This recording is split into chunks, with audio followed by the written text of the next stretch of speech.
মাঝে মাঝে বিভিন্ন জায়গায় ভিক্ষুকের দেখা হয়, রাস্তায় কাঁধে লাঠি টোকায় টোকায় নিয়ে হাঁটে, চোখ নাই, চোখে দেখে না। সারাটা দিন বাজারে ঘুরি আর ভিক্ষা চায়। বিভিন্ন বাস স্ট্যান্ডের মধ্যে, মসজিদ, বড় বড় মসজিদের বারান্দার মধ্যে দাঁড়ায় দাঁড়ায় ভিক্ষা করে আর বলে, আমি অন্ধ মানুষ, আমি চোখ দিয়ে দেখি না, আসমান কেমন, জমিন কেমন, তোমরা মানুষ কেমন, আমারে কিছু টাকা দেও, এই টাকা নিয়ে আমি ঘরে যাব, বাচ্চাদের, স্ত্রী পরিবারের মুখে খানার আয়োজন করো। তোমাদের টাকা নিয়ে খানার আয়োজন করে যখন আমি ঘরে যাই, আমার দুটো বাচ্চা দরজা খোলার পরে আমার আওয়াজ পাইয়া দুইটা বাচ্চা আমার গলা জড়াইয়া ডাক দিয়া কা, আব্বু মজা দাও, মজা দাও। আমি দুই পকেট থেকে দুইটা চকলেট বের করে যখন দেই, আমার বাচ্চাগুলো গালের মধ্যে চুমা খায় আর বলে, আব্বু তুমি কত সুন্দর, তুমি কত ভালো।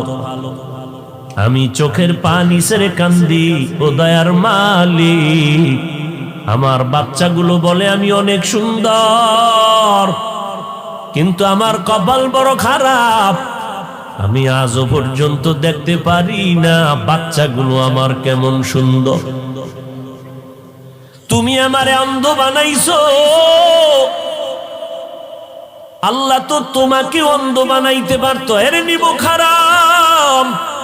আজকে সারাটা রাত যারা মোবাইলের দিয়ে তাকাইয়া তাকাইয়া গুনাহ করে করে করে করে রাত কাটাও, মুহাম্মদের উম্মত না হইলে তুই রাতের মধ্যে দেখতি, ফজরের পরে তুই অন্ধ হয়ে গেছো। আমার মাওলা রাতের মধ্যে তোরে গজবে ধ্বংস করত, কেন করে না? তুই মুহাম্মদের উম্মত হয়ে বেঁচে গেছো।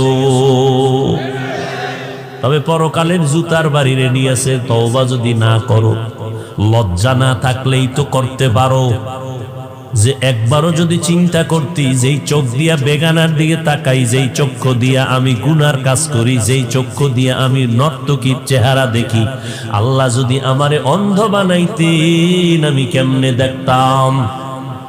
যেই হাত দিয়ে আমি জুলুম করি, আল্লাহ যদি আমার হাত না দিতেন কেমনে করতাম? যেই জিহ্বা নাড়াইয়া গালাগালি করি, যদি আমার জবান বন্ধ হয়ে যাইতো আমি কেমনে গালি দিতাম?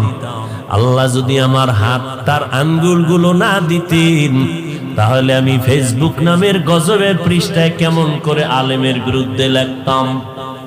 এরে আল্লাহর বান্দা, ও মা বোনেরা, ও যুবকেরা, ও বৃদ্ধ বাবাজিরা, আল্লাহর নেয়ামতের শুকর আদায় করে নাও, আল্লাহর হুকুম মতো জীবন চালাও।